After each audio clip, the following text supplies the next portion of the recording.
How do you talk to Baba? I talk to Swami the same way I was always talking to him. I always prayed to God, and to me the prayer is going to the same entity. And how do you know when he's talking to you? I think it's intuition, but you have to sort of use discrimination, because it can be the mind can deceive you. But you can, if you're faced with a decision and you have like a path that goes in this direction or that direction, if you ask yourself which one is less selfish, which one is selfless, and which one contains more love, then that's the right path to take. Yeah, I think you should never feel that you have to give up, your chosen path, as Swami says, but you got to go deeper.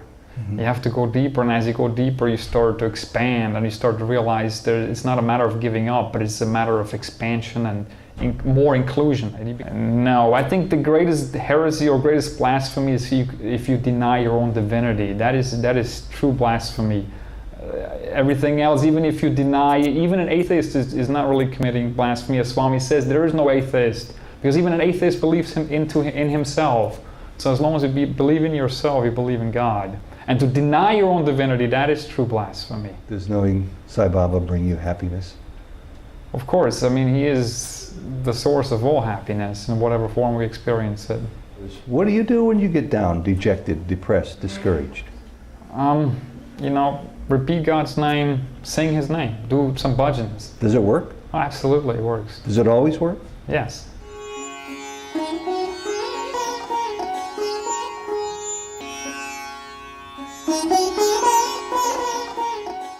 He is a European transplant who now lives in Tampa, Florida. Dan Schuetz from Switzerland has been a follower of holy man Sri Sathya Sai Baba for years. His scientific and reasoned view of the world and of spirituality's role in his life has brought him the deepest inner calm he's ever known.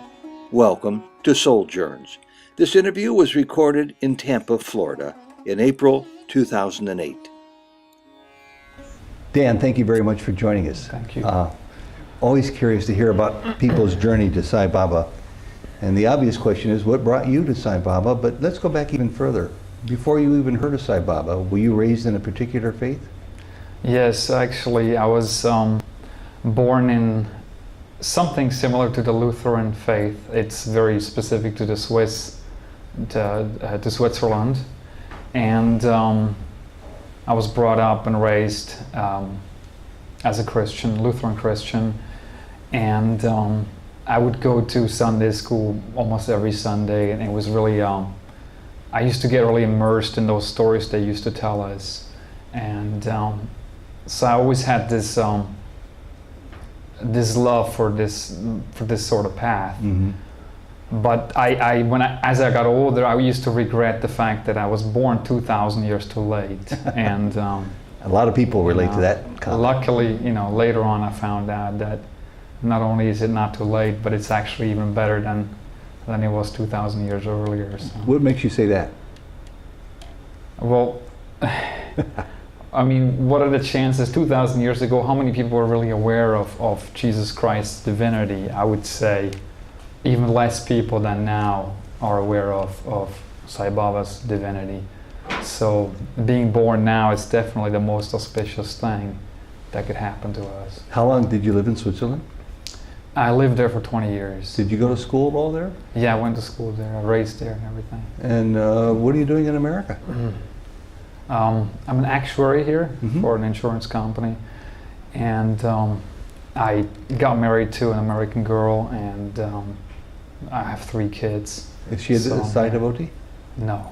That's very common. Let's talk about that for a second. I know many people, Indians, Americans, Western, Australian, from all over the world, for whom Sai Baba means everything, but only to one member of the pair.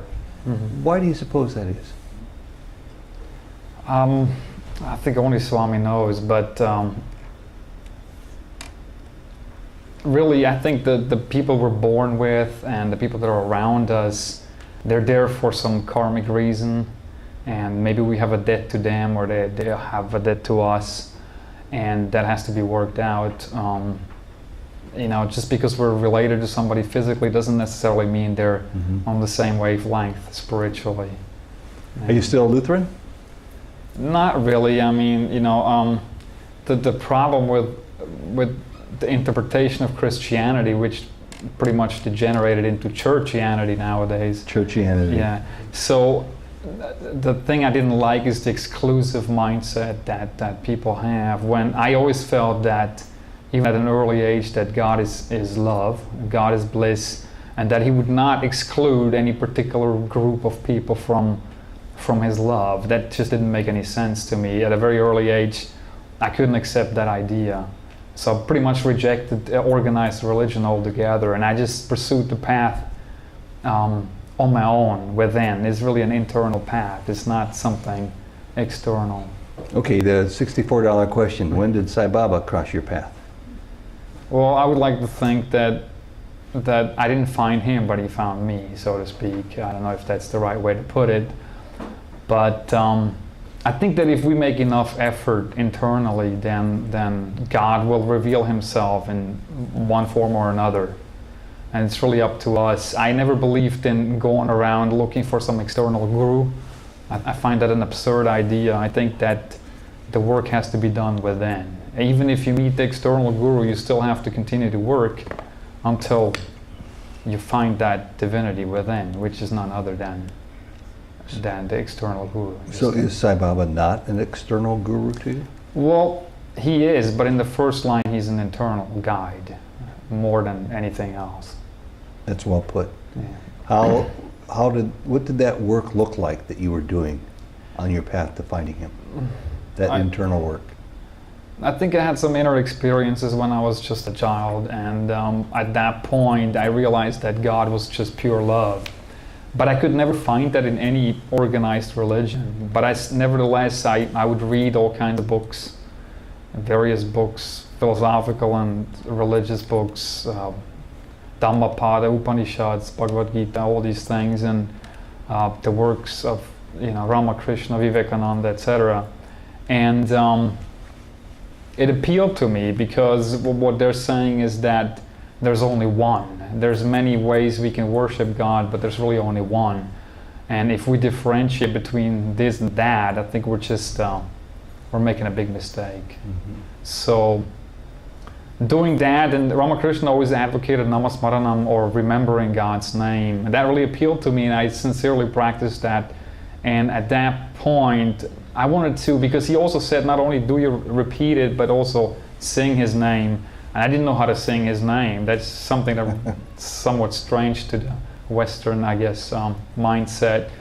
So I just went to the internet and I put in Namasankirtanam, because that's what he called it in those books. I didn't know what bhajans was.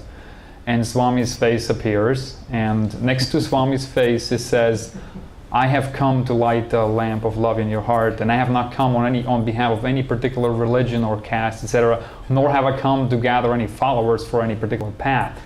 At that moment, I just knew this was God Himself in physical form, and I never had any doubts after that, and I never, at that point, and I've never even met a single Sai devotee, nor have I ever read a book, but I just know this is it. And then I saw Sathya, Dharma, Shanti, Prema, Ahimsa, and that's just like, that is it, this is it.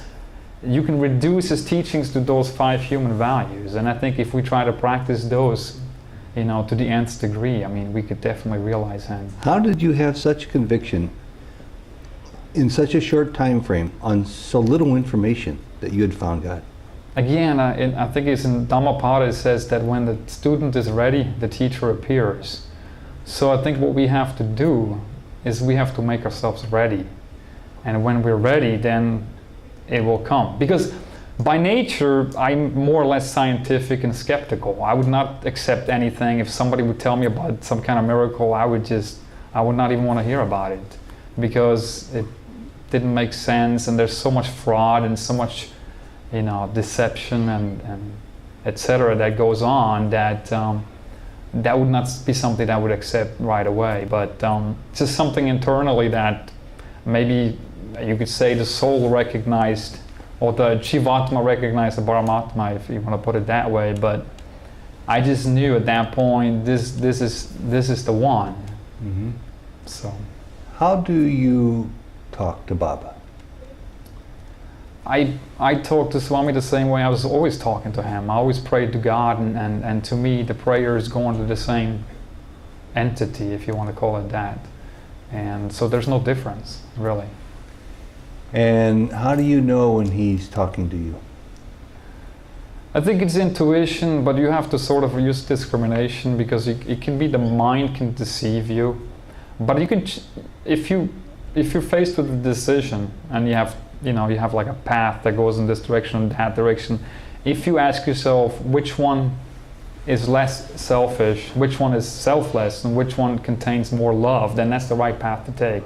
And if you think it's the other one that you're supposed to take, it's just your lower mind trying to throw your curveball, or you can call it a test if you want.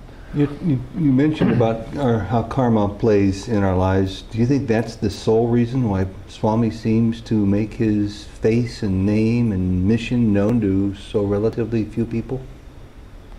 I mean, I wouldn't want to sit here and try to explain what Swami's thoughts are. Nobody can do that. But I would say it's karmic, because Swami has said, somebody asked him the question of who are the chosen ones, and he said those who choose God are the chosen ones. So it's, like he says, it's a positive and a negative that have to come together to make the circuit complete. It's not just God, but we have to make an effort to deserve the grace. So it's basically yearning. It is when you yearn, you earn. When you yearn, then you earn His grace. Mm-hmm. I think that's the key. Dan, you're still very much a young man. I can only imagine that Baba's been able to squeeze just some of the juice out of Dan so far. What do you think he really wants of you? I think he wants the same thing from all of us, and that's just become a pure instrument in his hands, like you said. That's all we can really do in trying to get rid of our egos, which is a difficult task, because one way or another it always creeps back in. How are you handling your own ego, your desire, I assume, to detach and to live in the now and to live in the oneness? I think cutting down on speaking too much helps. If you talk too much, that's usually not too good. But see, the irony of that?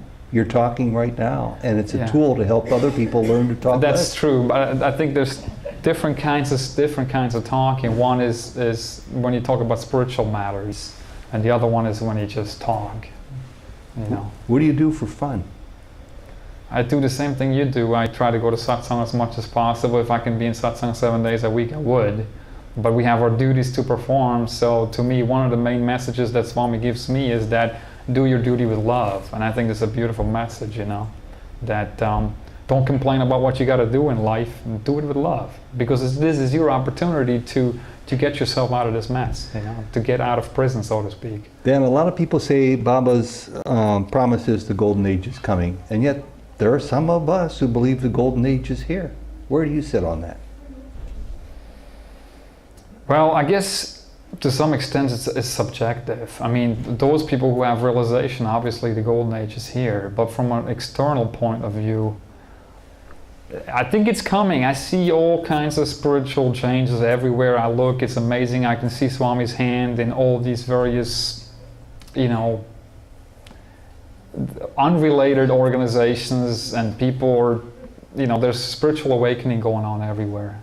I think that's happening, but there's a certain critical mass that has to be reached before you can see the changes, and up to that point, I think you're going to see some external ugliness, if you want to call it that. Just kind of like a woman going through child labor. You have that 9 months that leads up to the birth, and then all the pain and the contractions. And we're sort of, in my opinion, we're sort of in that point now that we're going through all these contractions. And that's just my limited understanding, so I wouldn't want to... It's sort of like you're suggesting that the world perhaps may be in need of an attention-getting device to focus or refocus its attention from the material to something else. Are you talking about something big, cataclysmic? No, just what we're seeing right now everywhere. It's already here even. It's already here, yeah. And do you think that's working? Do you think people are starting to say, maybe there's another path I should be pursuing? I think so, for some people.